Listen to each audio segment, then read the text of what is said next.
Pastors, first I would like to say thank you. I understand the courage that it takes to allow somebody that you really don't know to speak before your congregation. You honor me today by allowing me to be here. Thank you, sir. I truly appreciate the opportunity to talk to all of you. And I must also say I have a newfound appreciation for the work that goes into standing up here to address people and sound like you know what you're talking about. I only have to do 10 minutes, but oh my goodness, was I busy last night. So, they've already told you why I'm here. I have, for quite some time, this has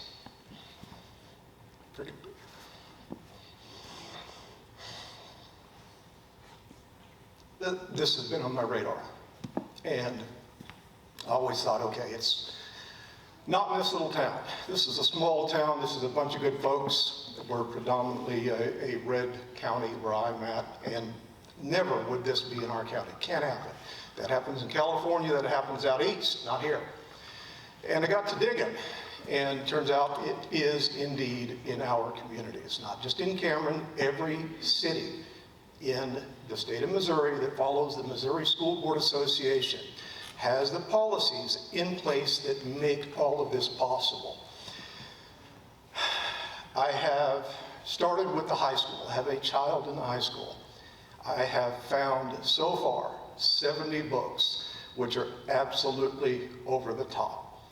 And when I say over the top, I'm not alluding, or the book doesn't allude to these acts and give you the idea that these things are occurring. It describes it in detail. And this detail that you will find in these books reads like a textbook or a text manual that you can take home, follow the instructions, and be able to recreate these acts at home. I struggled with this last night. I'm not going to read the specific gory details because we have young folks here. I am going to describe what is in these books. I have 2 paragraphs here, and this is out of 5 of the 7 books that I have found. And all of those 70 books are similar content. If you pick up these books that are available to our kids, and again, parents don't know.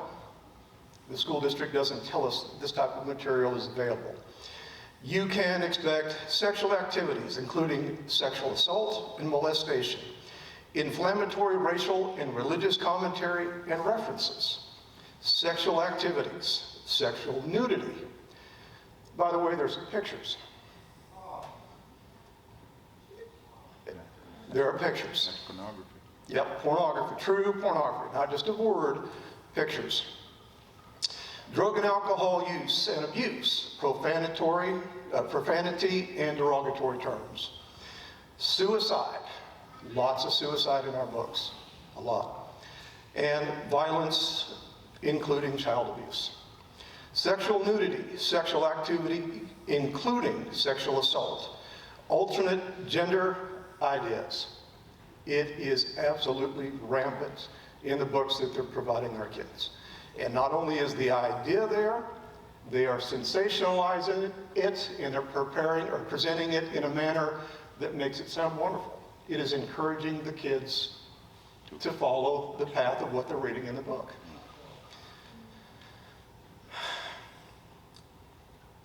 Alcohol use involving minors, profanity. And I'll get to the profanity here in just a bit. Sexual activities. And again, this reads like an instruction manual. It's not alluding to the act. It's not saying the act occurred. It is telling you how to recreate these sexual acts.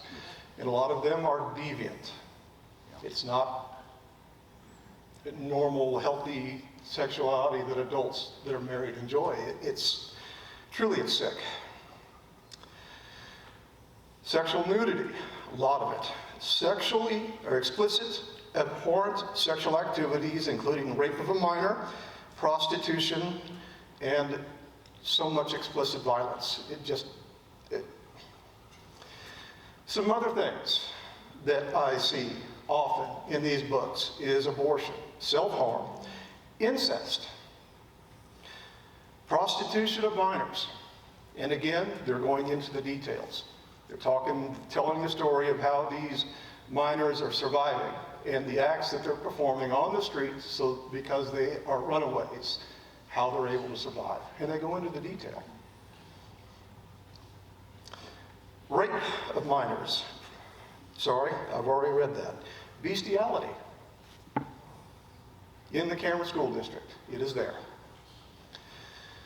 And very descriptive same-sex acts, and lots of it. Very descriptive. So I have done searches for topics, and I've not looked at these books. I can't tell you exactly what are in these books, but I decided, suicide. I want to look. There are 44 books that come up in the high school library here in Cameron that have a topic of suicide. 16 of those books are currently checked out and in the hands of our minors. Now, some of them may just allude to it has occurred, but based upon the 70 books that I have had my hands on, it's going into detail, and this stuff is promoting it. There are 3 books currently checked out with the topic of transgenderism in it. And again, these books are pushing it and promoting it. There are 16 of them in our school.